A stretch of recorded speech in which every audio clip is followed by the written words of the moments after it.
What's going on, everybody? Good morning, good morning, good morning. All right, sorry for yesterday disappearing the nighttime set for that one vid. Just had to do the whole recovery stuff.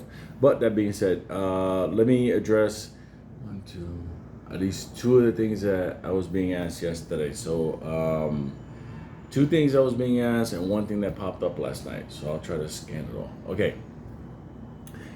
In AMC right now is trying to get a reverse split. A lot of people are confused about the reverse split. Now, people that have gone off to other plays and have been involved in reverse splits, they've experienced it. They know exactly what it is, yada, yada, yada. But a lot of people in AMC have never moved on past AMC. So let me just explain why this reverse split is happening. What is the reverse split? And for people to understand, it's not so much what the math is, the 10 for 1. That's not the issue here. Most people think that reverse splits are basically things that only happen to penny stocks, and it technically happens to stocks that fall underneath the $1 range, and they've basically been down there for a while. But in order to meet the price requirements for the NASDAQ, they have to turn around and reverse split, consolidate the stock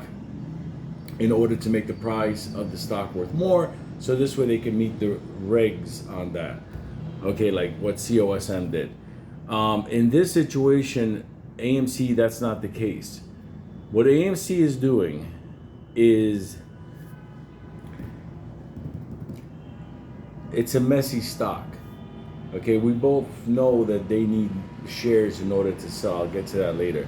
What they're trying to do is taking AMC and APE and bringing them together because they're all over the place.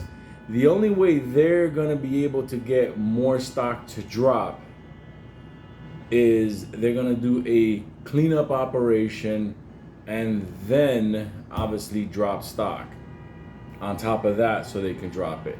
So that's the process.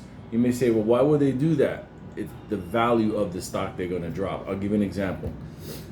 If we vote no, Popcorn said he was going to drop more APE on top of APE, and then obviously sell that off. But the problem is that at the price of APE, he would be selling APE shares, technically AMC shares, at pennies. Doesn't want to do that because what he would prefer to do is get the yes vote, reverse split it on the other side, sprinkle some shares, and that price will be higher. So when he dumps those shares on us, and he starts going, oh, here, I'm selling them, one in a bag of AMC popcorn. When he's selling them, it's at a higher price. So that's the strategy that the company is using. Now, a company that makes basically the survivability of their money in selling off stock, they tend to dilute like crazy. But then it gets to a point where they're like, yeah, you got to pull this back for different reasons. For people that hold their shares long-term, institutions, whatever. That's why I think it was Antera that told them, look, you guys got to, we'll do this deal, but you got to. And now that's in question. So if they get the no vote on this reverse split, they're going to drop APE hard. But it's not going to be at the level of the money that they wanted.